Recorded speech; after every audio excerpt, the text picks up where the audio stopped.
Hey everybody, Christopher Hunt here at the Chelonian Ranch, and tonight we're in one of our winter houses, enclosures, whatever. It's an 8 by 10 or 8 by 12 shed that I have I've insulated and ran wire and all that in here. So it's actually, because I have a heater in here, it's an oil-filled heater.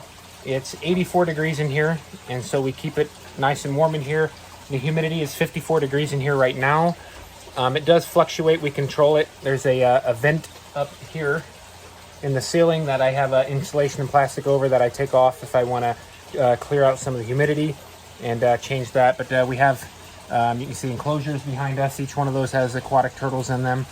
And then, yeah, I'll show you some of the, well, it's got other stuff stored in here too, but then we have a snapping turtle, and we got other turtles in here as well. So it's a mess. It's not supposed to look pretty in here. This is just a temporary storage.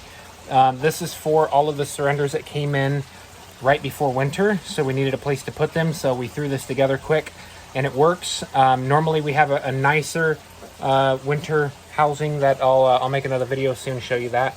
But right now we're going to be feeding one of our ball pythons. So let's get started. All right, this is one of our ball pythons, and we're going to be feeding a little mouse. There we go. He's hungry.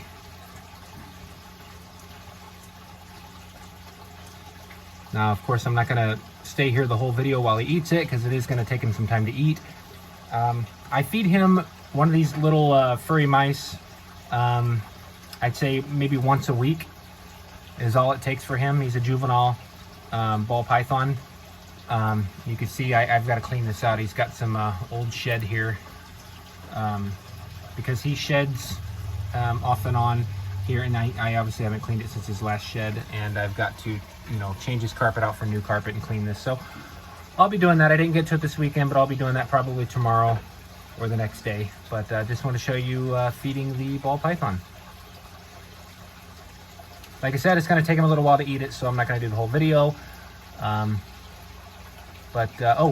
One thing to let you know is once you feed your snake or your ball python, it's best not to handle them for roughly about 48 hours after feeding them, because you don't want to stress them out because they're going to have a full belly.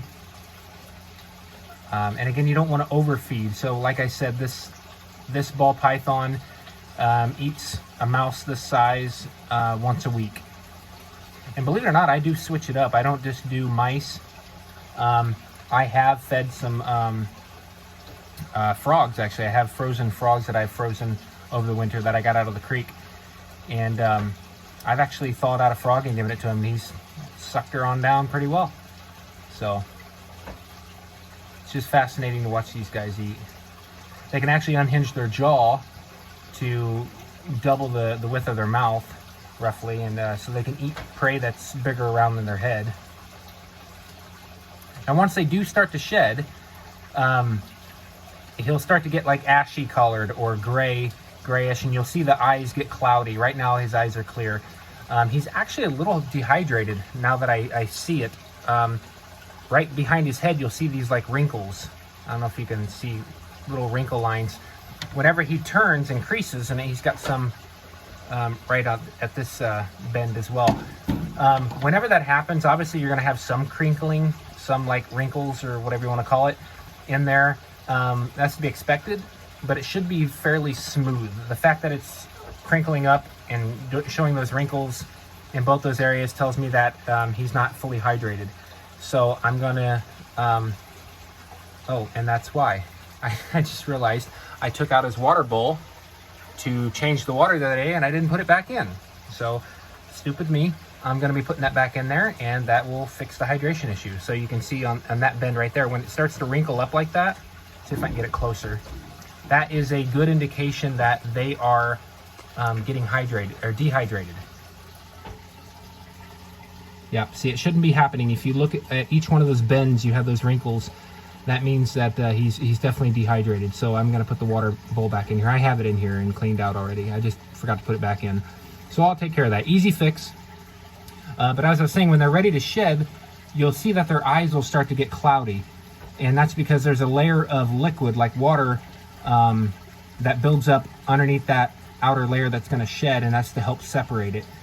And then usually their eyes will clear up right before they shed. You would think that they would stay cloudy the whole time, but in my experience here, they do clear up, and then they shed and back to normal. And then they're just beautiful as can be, pretty bright, vibrant colors afterwards.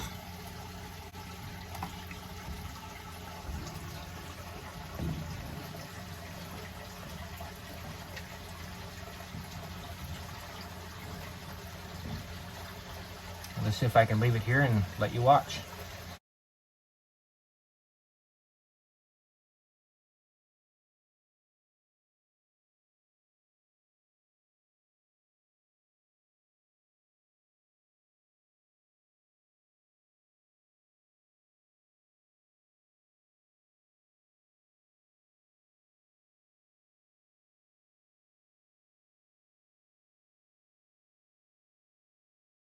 Sometimes when they're eating, I have seen him extend his head up like he is now. Some snakes will lay down completely flat on the ground as they're pushing the food down. But I've seen this ball python. I don't know, I haven't seen it with my other ball pythons, but so I don't know if it's normal, something that they do in the wild or not, but he'll lift his head straight up and down as he's swallowing. So there, he just clicked his jaws back in. So pretty cool. All right, everybody, I just wanted to show you what it was like when we feed our ball pythons. I have another ball python that I'm going to be feeding. And then today we actually just picked up a surrender, a false map turtle. So I've got to put him in his enclosure. Got to get that ready. And it's Sunday. It's like 7:30 here, and I got to work in the morning. So I'm going to let you go. But I hope you enjoyed the video. If you want to see more, like, subscribe. Hit that little bell icon. That'll notify you whenever we post more videos. And I appreciate the support. I really do. Just watching the videos is good support for us. Once we got a long ways to go, but once we reach 1,000 subscribers and 4,000 watch hours, then we can start to monetize, and all that money would be able to help go towards the ranch instead of my own personal income, because as I'm sure you're aware, it gets to be expensive. I don't do this to collect animals. I'm not collecting reptiles, collecting turtles. I'm not doing that. I only take on surrenders. I don't purchase animals. And so I take on surrenders because I have a big heart for reptiles, and I want to provide them with the best life I can. And, not everybody who surrenders a reptile here, an animal, is a bad, steward for that animal. Sometimes life changes, throws them a curveball, and they can't help it. And their situation changes, and they want to do what's best for that animal, so they reach out to us. So like, subscribe, hit that bell icon, share the videos, and thank you so much for watching. It means a lot. Take care.